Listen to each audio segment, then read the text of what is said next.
Pine is one of the most readily available and least expensive species of wood to work with. Its popularity makes it a great choice for any design, and Eric is here to show us how to build a useful and simple bench. Hi, Eric. Hey, Sean. So what's the first thing we're going to do? Well, first thing, I've pre-cut a lot of the materials, and our bench seat is going to be about 10 3/4 inches wide by 6 feet long. Okay. Now, the thing with pine, and when you put it on the long side, it's very flexible. So the first thing that came to mind to me was, gee, if I'm going to make a bench, you know, the center of the seat's going to sag. But you notice with pine, when you put it on edge, your support really increases. So what we've done is I've created a couple rails that'll sort of act as our support beams to hold whatever weight's going to end up sitting upon here. What I've done is cut them to 4 inches shorter than the length of the bench. And you angled them so they look nice from the profile, from the side. I did.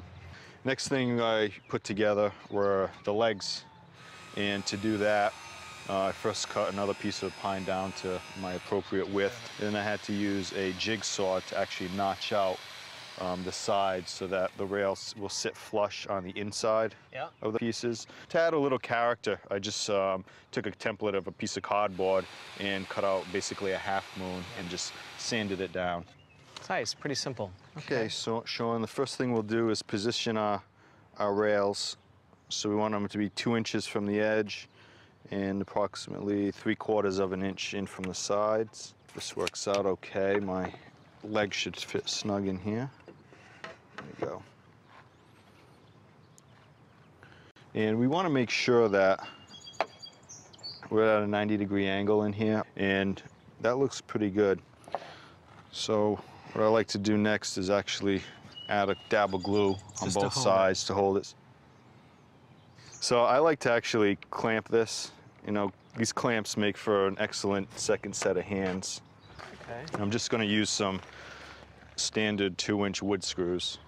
I've also gone ahead and pre-drilled all the holes so that when these are in, they're countersunk, so we can go ahead and plug them with a dowel later. And I'm just going to add one here.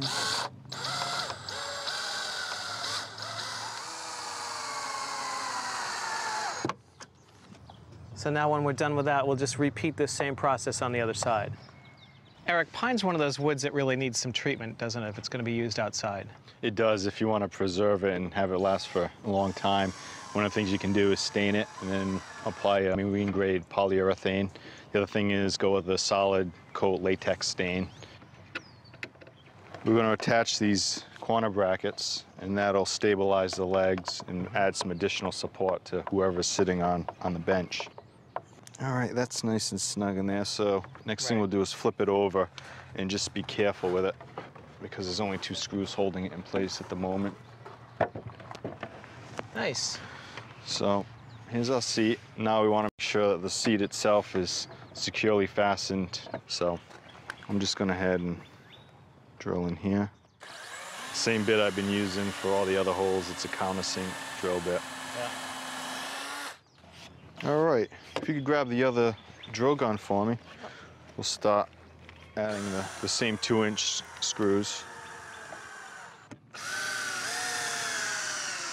Now, Eric, the last thing to do is put plugs in these holes and sand it down? 3/8-inch dowels, and then cut them flush, sand it down, and then we can decide what we want to do for a finish. That's perfect. Well, Eric, this is a simple design, easy to build, anyone could do it, and a great looking bench, too. Thanks very much. You're welcome.